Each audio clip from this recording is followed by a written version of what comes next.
You guys don't need to worry about me getting revenge from Diddy. I've got 3 moves that make sure he'll never be able to come after me or my family. First, I personally reached out to the victims' legal teams. The real reason he's not getting out is those buried cases behind the scenes. I provided legal funding for 7 victims who had been silent for years and brought in the top criminal attorneys in the country.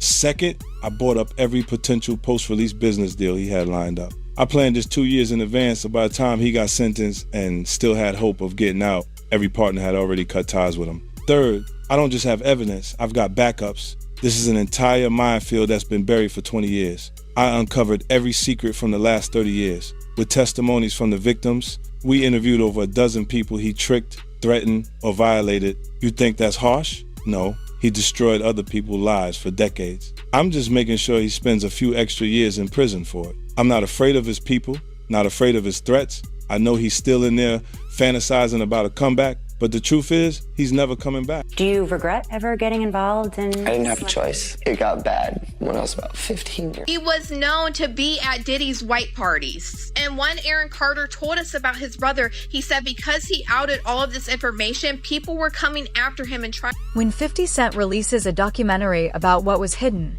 the story is no longer about rumors. It's about why certain truths were delayed.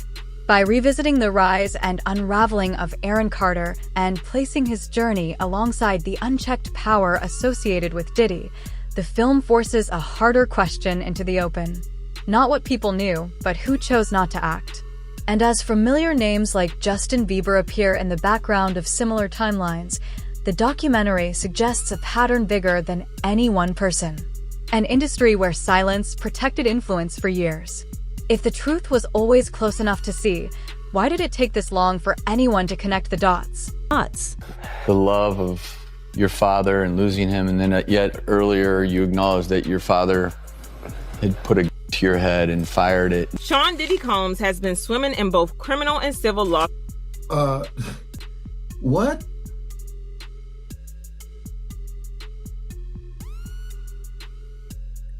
Wow. Talking about a transition. Man.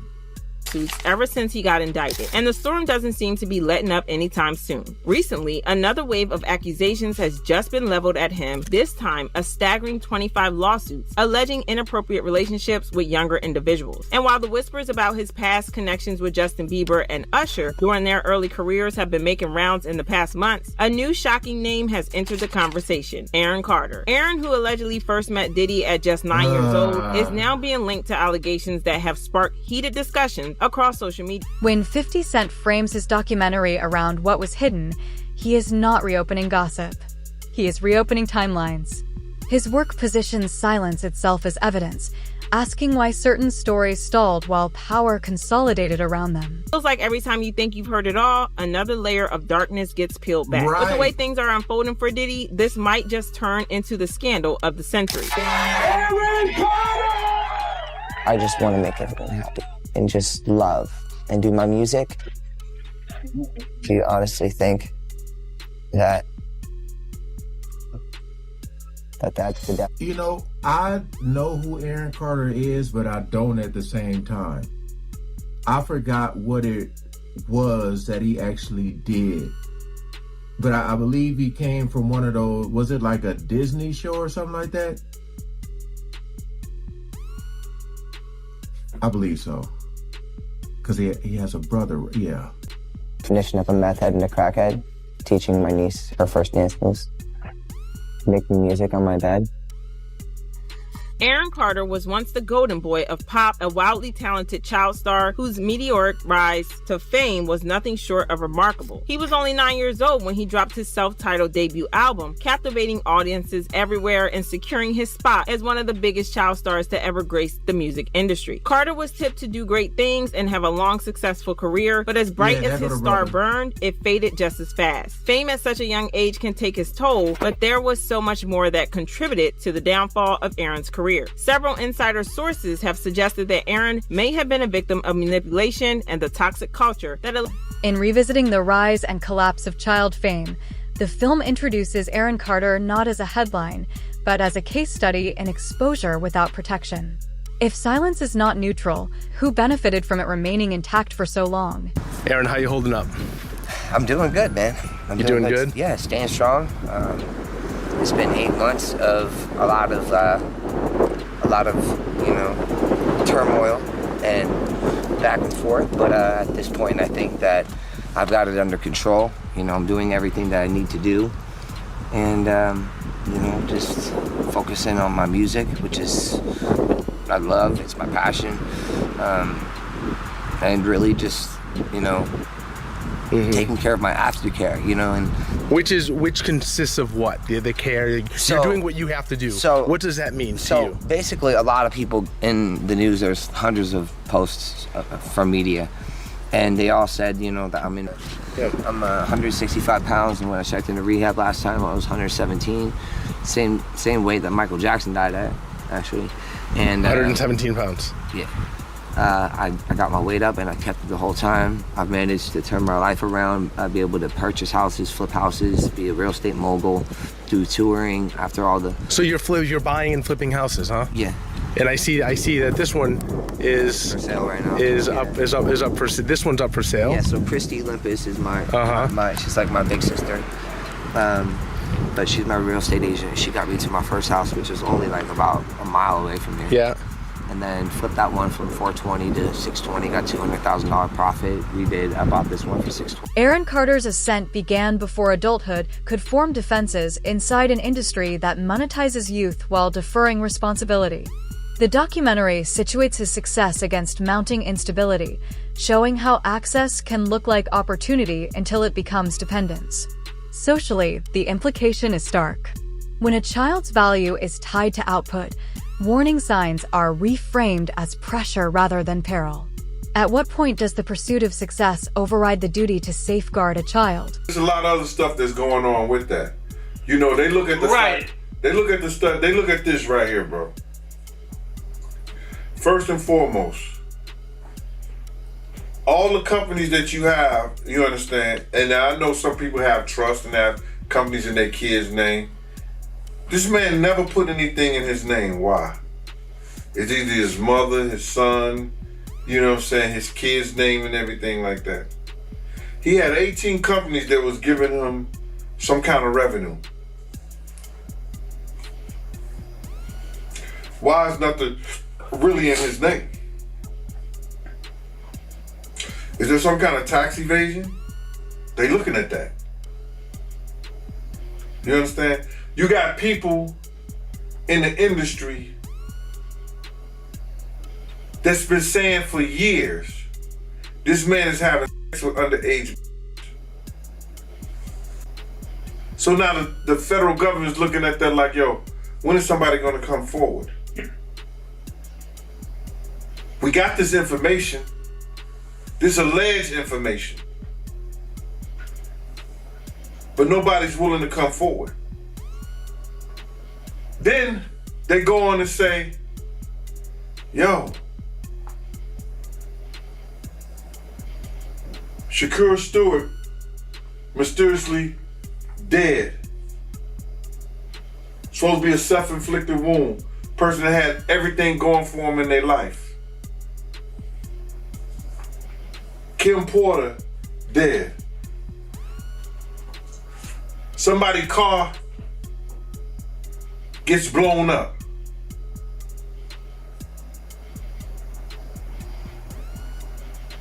This guy is walking around threatening other actors, people. Somebody got to get involved in it. If it ain't the state, let it be the feds. Somebody got to stop him. He lucky that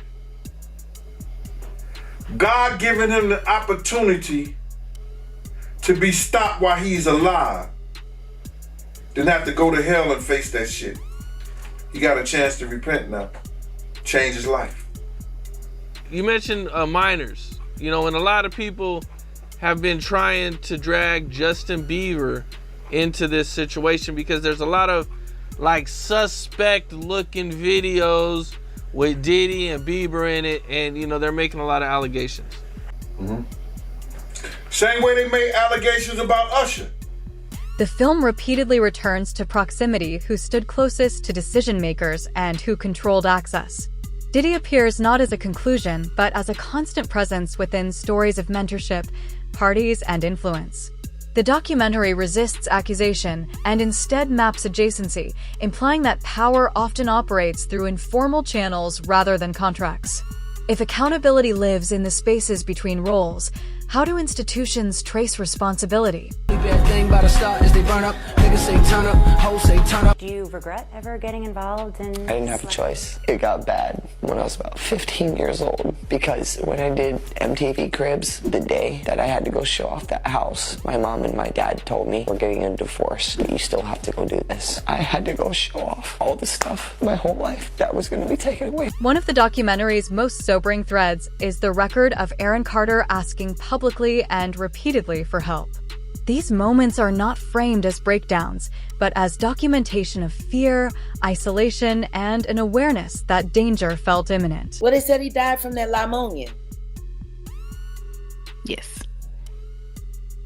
You know, just like Kim, just like Brittany Murphy. That pneumonia ain't no joke. Hey, every time somebody get to telling the truth about someone, whoever's been lying, they just say a little prayer and then the pneumonia comes. Real life.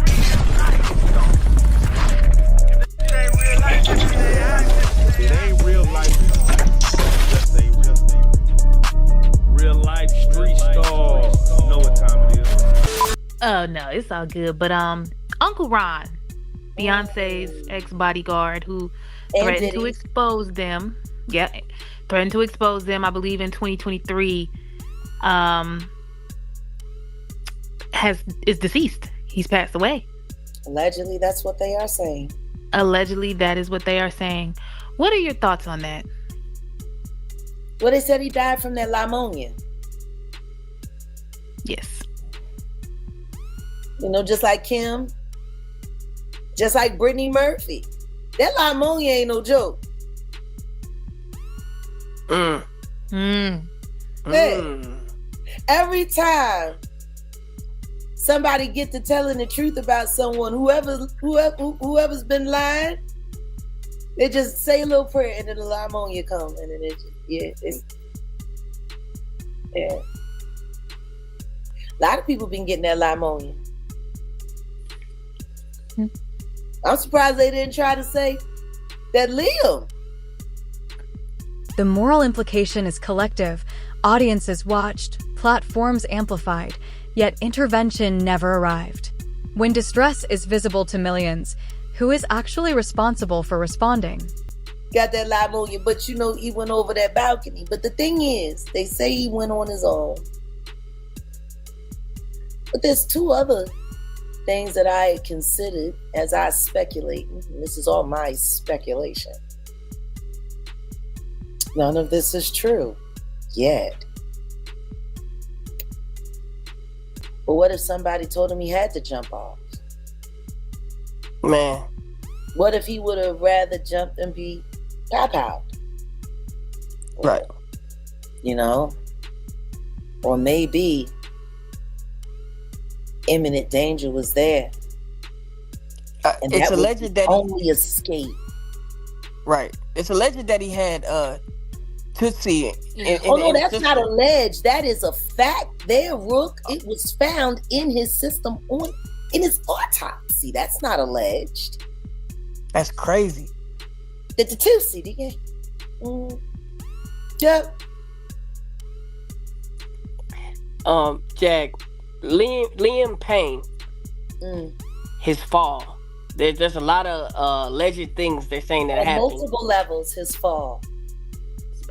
There's a lot of speculations. Personal life. Right. Health. What is his ties to Diddy? I mean, All of those kids from that era, even the British bands, they all partied with Diddy.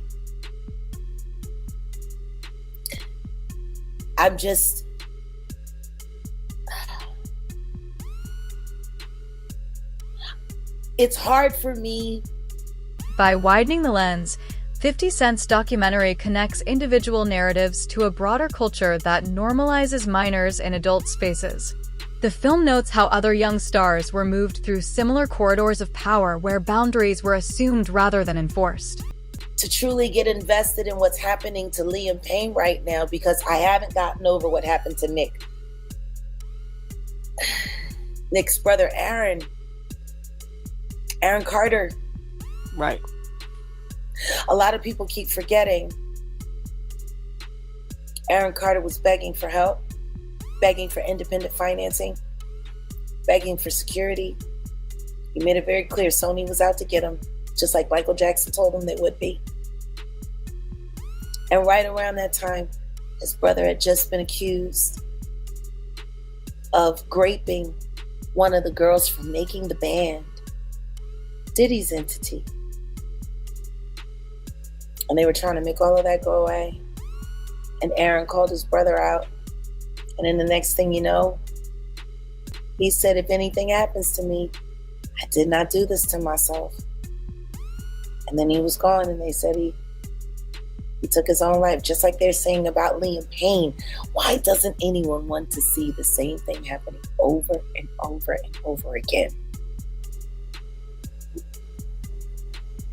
Because if Diddy is responsible for Liam Payne, then he is without a doubt responsible for Aaron Carter.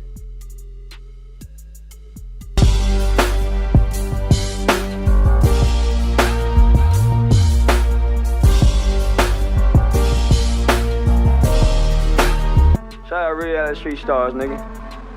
Move. Hey. This is where references to Justin Bieber emerge. Not as a parallel accusation, but as contextual evidence of a recurring industry pathway for young talent. If the pattern repeats across generations, can it still be dismissed as coincidence? You know what I'm saying? Oh. It's like 150 hugs. You're a public person as well, and there was one instance in Harlem, and his reaction when those people went away. Got in the car and said, I feel like I need to wash, like I'm dirt. That was, it show you his character. Was that the reason for including it? Yeah, I mean, what's the odds that you would do that in front of the camera? Like that's one of the moments where he forgot he was on tape. How do you respond to people who say that it's more about the disdain that you have for Sean Combs than it is for giving the victims a platform? What they consider a pre-existing beef, right, for 20 years, right, is me being uncomfortable with him suggesting that he takes me shopping, or I looked at it like it was like a tester, like maybe you'll come play with me, type of thing, right? And it's not personal. I think it's important to also let people know that the show is not completely the perspectives of people that did not like Sean. We weren't trying to just get the highlights, the salacious details, you know, that the real goal was to storytell. And not everyone needed to have an allegation to be a part of this project. The 4-part series also features 2 jurors from Combs' trial who are speaking for the first time about how they reached their mixed verdict, finding Combs guilty of 2 prostitution offenses, but clear of racketeering and sex trafficking charges, both sharing their thoughts on the relationship between Combs and singer Cassie. Juror 75 describing them as 2 people in love, and Juror 160 saying in part, domestic violence wasn't one of the charges. Cassie, is she a victim in all this? I believe Cassie's a victim in all this because she came in she's like 18, like 19 years old. In the very beginning, after a while, over time, you condition for it. The goal of what the film is trying to do is to let the audience kind of come in to ask questions like, were their decisions colored by certain things, and who got the benefit of the doubt, you know, in that courtroom? Do you think that hip-hop culture was on trial as much as Sean Combs was? Look, if I didn't say anything, you would interpret it as the hip hop is fine with this behavior. The documentary treats silence as infrastructure maintained through loyalty, fear, and reputational risk. It suggests that many adults surrounding young artists understood enough to stay quiet even if they claimed not to know everything. Socially, this creates a distributed form of complicity where no single person is responsible yet harm persists. When everyone knows a little and says nothing, where does culpability actually land? We've seen footage of Sean Diddy Combs in the days leading up to his arrest in New York last September. You want to put the stuff in my fanny pack, King? The exclusive video obtained by Netflix shows Combs debating with his lawyers about strategy. So they're saying it's his lawyers. How on earth did 50 Cent get a hold of footage of his lawyers? Now, one could say, isn't that privilege? How is this footage allowed? Now, you could also argue because someone's filming, there's other people there, you lose privilege. I've learned that in my appeals case. I have not filmed any of my legal meetings on purpose because if you film it, well, then it gives up your privilege in a way. So I'm assuming that's how they're getting away with this, because he's filming conversations with his lawyers, whether they knew or not. That footage, now that it's gotten in the wrong hands, or I guess different hands, isn't a longer privilege. I want to get a lawyer on to sort of confirm it, but I gotta be honest, I'm kind of shocked. You'd think, well, this should all be included, should it not? Listen to me. I'm gonna get off the phone right now, and I am going to let you professionals look at the situation and come back to me with a solution. No matter what, no matter what nobody said. Let's just here and there. Y'all are not working together the right way. We're losing. The footage is. Like, the way he's bossing around these high-powered lawyers is so revealing. Part of a new, highly anticipated docuseries by director Alex Stapleton and rapper and executive producer. Look at that smile. Look at that smile. Oh, he's loving this. Jackson, titled Sean Combs, The Reckoning. Was there anything that surprised you when you were watching? I think it was surprising that he actually filmed it. It was very interesting to watch a man who's known for his brand presence. You know, he has a really amazing knack for marketing and all of that, and how he was sort of taking that into account and how he was coming off to the public. We knew that was coming, by the way, because we learned that throughout as he was using his own kids to post birthday messages and etc. Like, this guy wants to control everything. The exclusive video also shows Combs in Harlem greeting fans. He's like, oh yeah, look at all these. This wasn't shot. Yeah, what's up? What is she hands? Yeah, I'll take this. He thrives in this. This is yeah, when people recognize him, he seems to. What up? Like, barely anybody there. He's like, yeah, everybody's here looking at me.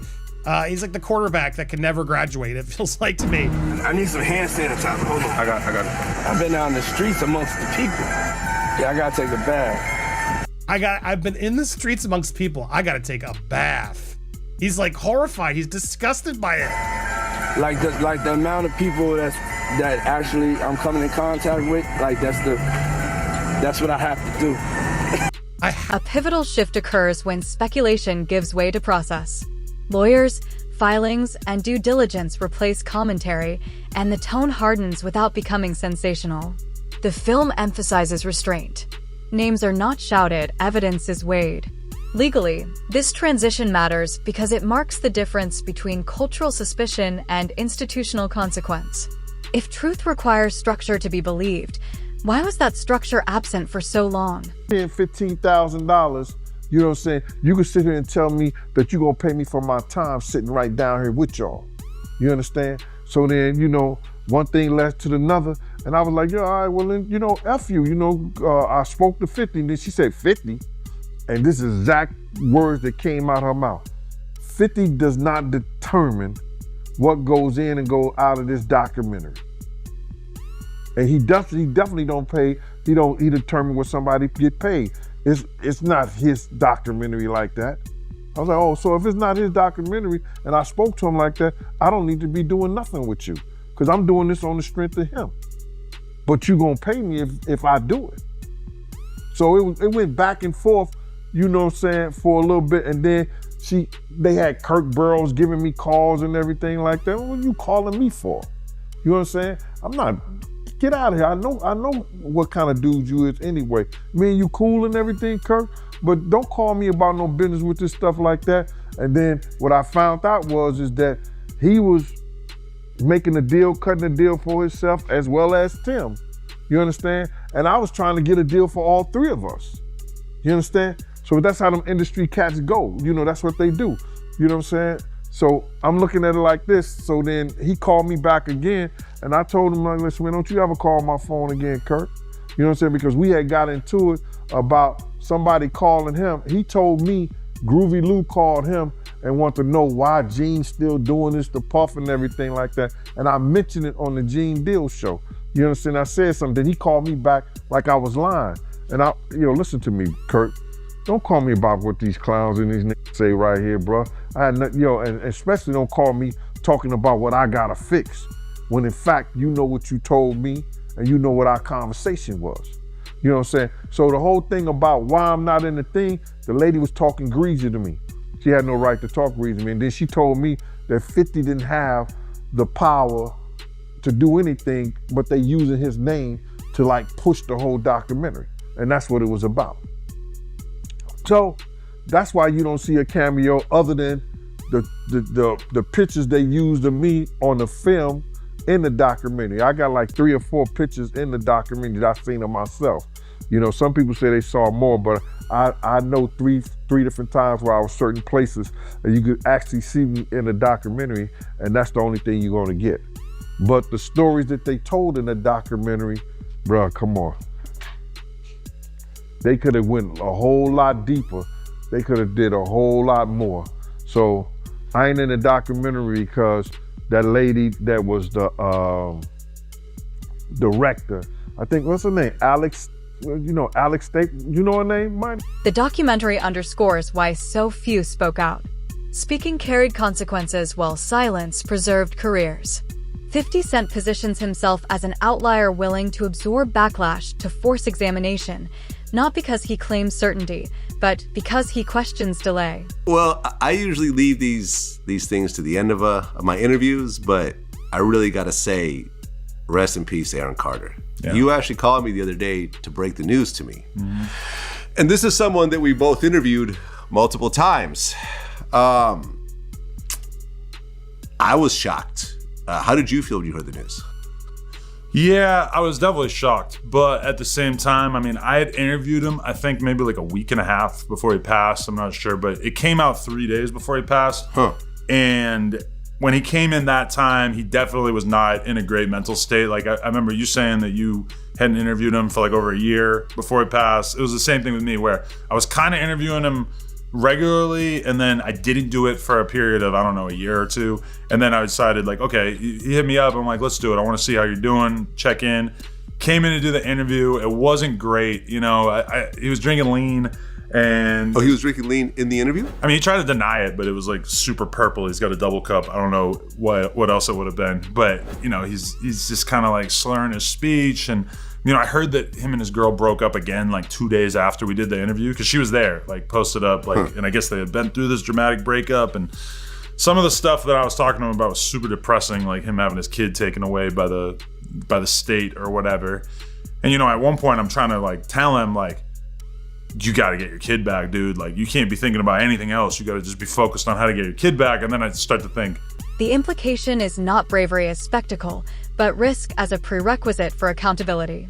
If telling the truth endangers the teller, what does that reveal about the system being protected? That's probably not a good idea, right? Like, it doesn't really seem like he's in a state where he'd be able to wait, I don't take care understand, of the kid. Well, okay, wait, but his girl was there with him.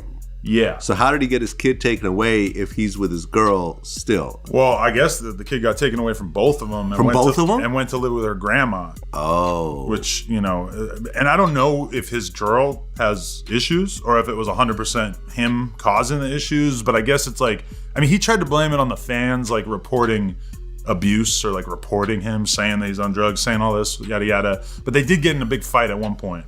And then I don't know exactly what happened after that, but it's like, you know, I was trying to like urge him to like really focus on getting his kid back. I can't imagine that if I was in his position, I'd be thinking about anything else. But, you know, he was really in the middle of his addiction and everything. And one thing I thought was interesting that's kind of gone unnoticed is that in that interview, he fully apologizes to his brother Nick, and said, because he had said many times that Nick was a rapist and Nick had done all this terrible shit to all these people and yada yada.